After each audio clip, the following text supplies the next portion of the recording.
All across America and around the world, this is Veterans Radio. This is Veterans Radio.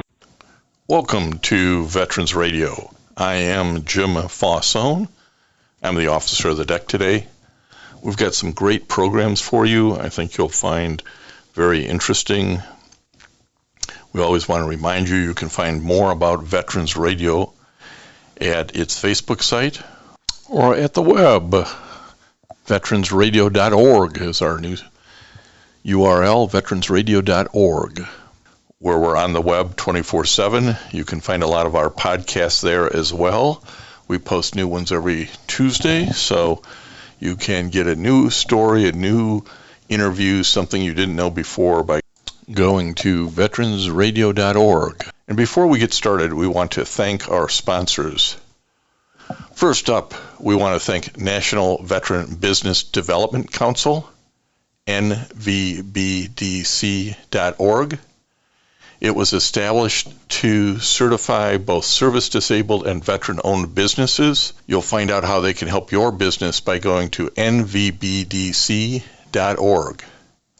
We want to thank Legal Help for Veterans.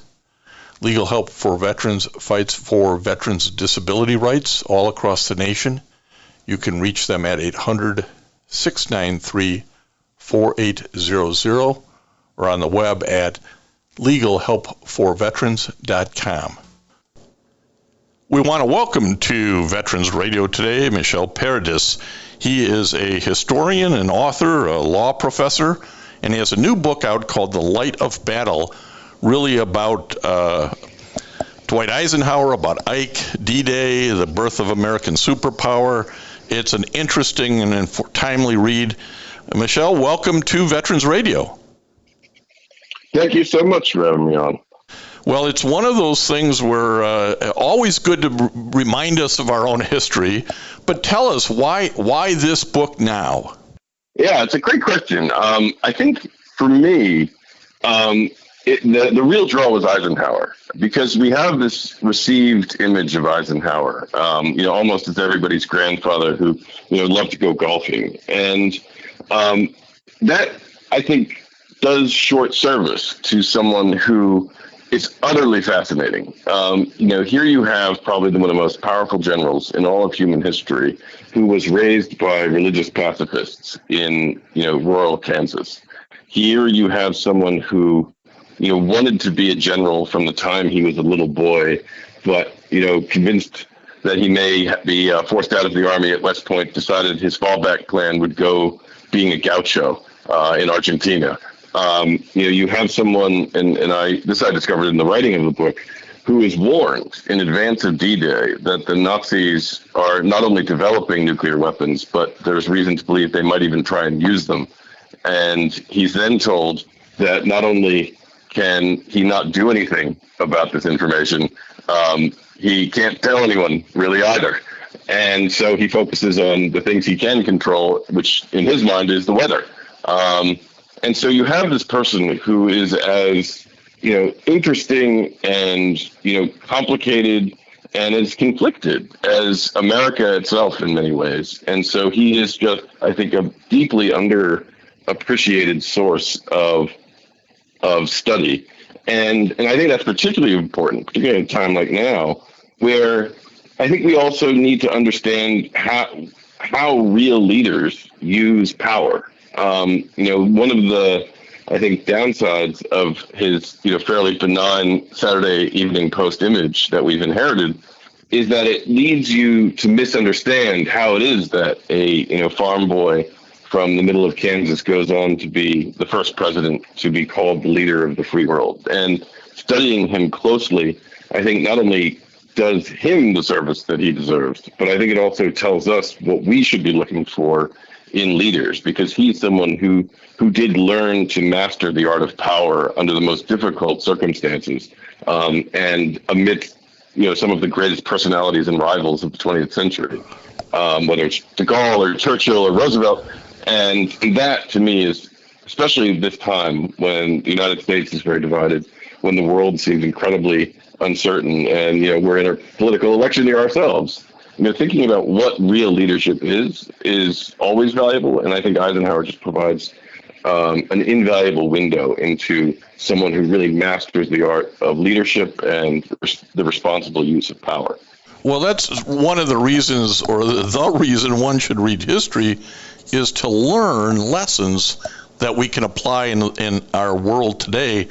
One of those things I got out of reading The Light of Battle was, and you mentioned his intersection with all these, historic figures now: Roosevelt, Marshall, Churchill, Monty, Patton, Omar Bradley, Jimmy Doolittle, Hap Arnold, Wild Bill Donovan. I mean, he intersects with all of these folks and really demonstrates a skill in relationships. Talk to us about that.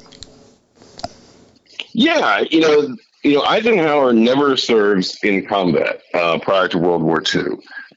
He rises up through the Army, as what was derisively called back then a desk general. And yet he goes on to be trusted to command, the most powerful military force ever assembled in the most complicated military operation ever conceived.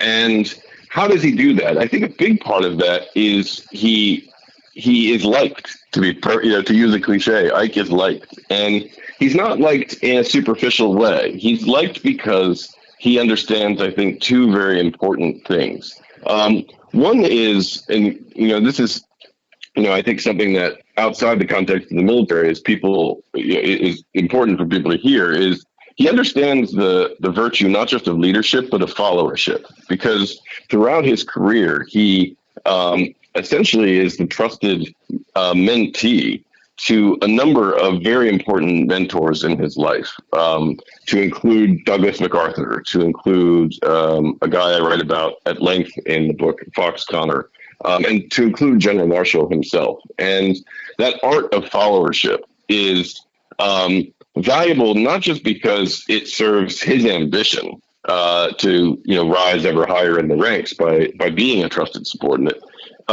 He understands the value of genuine service. And that, in turn, I think, is the second thing that allowed so many people to not only just like Eisenhower in a superficial way, but to genuinely trust him. And that is, he was never as much as of an ego as he did have, to be sure, right? You don't get to that position in the world without having a strong sense of self-confidence, if nothing else. He always understood that it was never about him, that he was always about the mission. And he would always make sure, sometimes just through his good old, hokey, Kansas sort of geniality, but really in the, acceptance of blame and the distribution of credit for when things went well. He always kept in mind that if anyone around him ever believed for a moment that he was in it for himself, that he was in it for, what we would call today clout, that not only would people not trust him, the only people who would ever help him achieve, the amazing things he achieves as the Supreme Allied Commander and then as the President of the United States are going to be yes men and toadies. And almost the worst thing you can have when you have real responsibility on your shoulders is a bunch of people around you who are unwilling to tell you the unvarnished truth. And so that aspect of Eisenhower, his commitment to something greater than himself, his understanding, I think, deep in his bones, whether it's he's coaching a football team or leading the Allied invasion of Normandy, that we can always and will always be able to accomplish more together than any one person can accomplish, and that the only way to collectively achieve what seems like it might be impossible is if everyone understands the goal and understands that he, as the leader, is 100% committed to them and the goal, not to his grandiosity, not to himself. And that kind of skill is a leadership skill, to be sure, but it's an interpersonal skill, because that sense of his integrity is really what drew people to him. And it's really that those personal qualities, as well as being, smart and articulate and being able to listen to different sides and make decisions, that led him to ultimately be in command of Overlord and the D-Day invasion. We're at the 80th anniversary of D-Day, where 4,414 men died on the beaches, including 2,500 Americans. Let's remember, that's 400,000 people who died in World War II, as compared to, say, 58,000 in Vietnam and 2,500 in Afghanistan. But it's those personal qualities of his that he had, because not everybody wanted him to run the show, did they? No, quite the opposite. The British were never fully convinced of the value of Operation Overlord. And for the first 2 years of the war, the British were very much the senior partner of the Atlantic Alliance. And they thought the invasion was too risky. And in some ways they were right about that, even though we ultimately did pull it off. But it also, the British understood that there were essentially long-term opportunities to be gained for the British Empire in this war. Right, this was neither Britain's first, and I'm sure at the time they did not think it was going to be its last war either. And so for the first 2 years of the war, the Allies largely pursued British strategy, which was to expand the Allied control over North Africa, then Italy, and the British had broader designs on the Eastern Mediterranean, not the least to cut off the Soviets from having their own sphere of influence in the Eastern Mediterranean if and when Nazi Germany ultimately fell. And so when the decision to finally launch D-Day is made in November of 1943, it's one of the most acrimonious fights that you could almost imagine at some of these high-level summits, right? We stuffy, prepared, formal affairs, and the records we have from it show that George Marshall and Sir Alan Brooke, his counterpart on the British Chief of Staff, nearly broke out into a fistfight at one point over the future direction of the war. And so Eisenhower, when he's given this job, it's a very sensitive position. It's a position where he's now stationed in London, launching a mission that the British government, stationed also in London, is at best unenthusiastic about. And so Eisenhower has to have both wisdom, humility, and frankly political cunning to get the British as on board, and in many respects fully on board with this operation. And that's, in a sense, one of the hardest parts of his job, is holding the alliance together and keeping the British invested in the cross-channel invasion. So that's a great success. And that's one of those things you learn from reading history, is that you realize sometimes you're given a job, A, nobody wanted you to have, maybe B, you didn't want to have. It isn't going to be easy, but you still have to soldier on. And obviously we can all relate to that in our life. And adversity is part of that.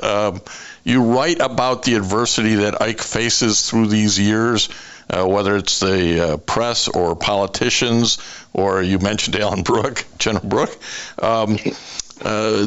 Adversity is just part of it, isn't that part of what builds Ike and highlights his ability to hold it all together? Yeah, absolutely. And that's why, I'm sure this is slightly controversial in some quarters, but I think he was the indispensable man, certainly when it came to the D-Day operation. I don't know that there was a single person alive in a position to be given the job who could have done everything that it required to have the victory that it did. And because chief among that was patience, right, was an ability to put himself and what people thought of him second, and that partly is everything that I talked about before, which is just humility and the power that one can wield if one is humble about the power at one's disposal. But it's also cunning, right? Like Eisenhower, we should. One of the things that I never that I sort of hope this book offers somewhat of a corrective for is this idea of Eisenhower as sort of a just go along, get along, nice guy, right? He, when he needs to be, and pardon my French, can be a ruthless son of a bitch. And he understands that if he's, prancing around, jutting his chin out, trying to show that he's boss, not only is that going to, not win him any friends, it's going to be deeply counterproductive. And so he's someone who can bide his time, be patient, take the bad press that, onto himself as a way of ensuring that people in a way underestimate him. And one of the most important things he does, it's very subtle, but I think it's in some sense crucial to his success, is when he goes to visit British soldiers during inspection tours, he wears a British officer's coat to signal to everyone that he does not see himself as an American commander. He sees himself as an Allied commander. And even on D-Day himself, in his statement to Europe, in his announcement of the invasion to the European people, he doesn't mention the United States once. He talks about how the United Nations have come to liberate Europe, and it is a genuine point. It's humility. He genuinely does understand and believe in the value of what we would now call multilateralism, but it's a crucial political move to make in that kind of situation too, because America is largely unknown around the world at this time, and objectively dangerous, right? We are suddenly not only the world's largest economy, but one of the world's largest militaries. We have the ability to project power all over the world, and whether it's in Great Britain or France or China or North Africa, or you name it, the entire world at that point is having to make a judgment about whether or not the United States should succeed, or should they resist the rise of this new superpower on the world. And because really there was no, even the term superpower is, if you will, invented because of this. It is. It's 1944 is the term is first invented, and honestly, I give Dwight Eisenhower a lot of personal credit for understanding that in that moment, when this new idea of not an empire but a superpower is coming onto the world stage, that superpower needed to be different than the great powers of old. And an important way of showing that difference was showing that this American superpower was committed to working as a team, working for the liberation of people, working for democracy, human rights, ultimately decolonization, in a way that I don't know that any other American figure of the time, maybe save President Roosevelt, could have credibly sold to the world the way that Dwight Eisenhower could. Yeah. You mentioned his patience, and I'll just touch on this briefly because you write about General Patton's slap of the soldier in Sicily and all the fallout from that. And as I'm reading that, I thought, Ike's got incredible patience here to realize the value of Patton and not overreact to this. I mean, many of us would have said, just fire the guy, Patience was one of those virtues, but he's also deeply human, and the pressures get to him. And you write about that a little bit, and you talk about Kay Summersby, the Irish Catholic, British service woman who's his chauffeur all over Europe. So those pressures got to him in a human way, didn't they? Oh, for sure. He ends up, by the time D-Day comes around, he's smoking 3 packs a day. He develops a sty in his eye. His ear starts ringing. He acquires a cold right before he's appointed to be the Supreme Allied Commander that he basically never shakes, certainly up through D-Day. And that, to me, one of the ways I wrote this book that I think differs not only from a lot of books about D-Day, but even a lot of biographies of Eisenhower, rather than go to the received stories and the memoirs and other histories and biographies of him, I went back to the primary sources, and particularly for this period, I pulled out his day planner, which I was able to locate in the archives, and went day by day with him just to see what he really cared about, what worried him, who bothered him, who liked him, and what he dealt with on a day-to-day basis.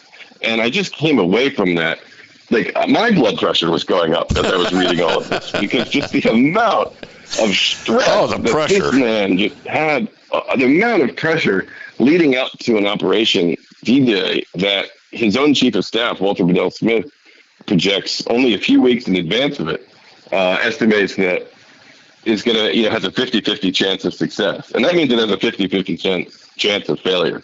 And for Eisenhower to be dealing with all of this conflict on every side, and to be the center of that, and to be the one steady post in the storm, just took something superhuman in terms of patience. One of the things, I want to get to this before we run out of time, you write about, and I categorize these as sort of ethical issues that he as commander-in-chief had to deal with all these other pressures going on, and there are two of them in particular I want you to talk about. There were a number of racist charges against black soldiers in Britain that he had to deal with, and second, the use of white phosphorus, and particularly both of those you don't read much about. So I thought you probably pulled these out of going back to his day planner and saying, what did he have to deal with every day? Talk about these two issues. Yeah, that's exactly right. I would never have known any of that had it not been, for really just trying to be with him like a fly on the wall day to day. And the one thing that jumped out at me was how much the problem of civil rights just dragged everything that he was attempting to do. Because here you have, by the time D-Day launches, 1.5 million young Americans being imported into the British Isle. About 12% of them are black. But at this time in our history, the army is segregated. And the British see American segregation, really, Americans sort of separate but equal de jure segregation, as morally repugnant and almost inexplicable. They can't understand why the United States sort of has this sort of violent racism at the very same time it's preaching democracy, equality, and human rights around the world. And it's a constant point of friction in the British Isles where black service members are being mistreated by superiors. They're not necessarily being given the same access to public recreation facility. The whole question of interracial relationships between black soldiers and white British women is not only provocative to a lot of Americans who have sort of retrograde views on race at the time, but Eisenhower is quite worried that the British might not respond to this with complete equanimity. I mean, it's a fire keg, and he understands that. And that complicates his life, not just because it's a really important, ethical issue that he has to deal with, but it's a diplomatic issue because at the very same time, all of these controversies about American sort of race relations being imported into the British Isles are flaring up. He's also having to negotiate with Britain's Foreign Office about the use of ports, about the sending of men abroad, about the access of American soldiers to various facilities, the use of water in Great Britain. These are lots of delicate diplomatic negotiations that he's having to conduct. At the same time, he's attempting to explain the great American shame of segregation. And then at the same time, the British are coming to him and saying, as you mentioned, we can't support the use of white phosphorus in the D-Day landings, which at that point the U.S. Army had started regularly using, not only for its screening effects, but as an anti-personnel weapon.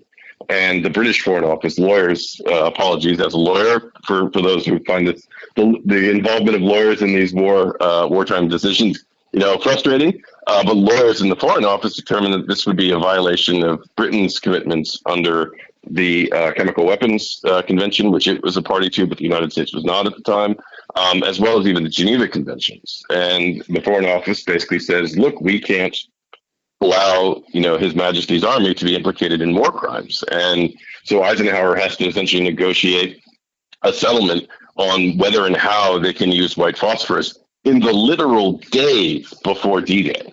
And so these diplomatic stresses that he's operating under, which touch, issues of grand strategy like empire, but touch really profound and difficult questions of ethics, like the use of chemical weapons, arguably, or American race relations, just, show the complexity of the job he has. Yeah. And frankly, just as a concluding thought, show why he was, so well equipped to become president. It was almost an easier job than the one he had in London. Probably was, yeah.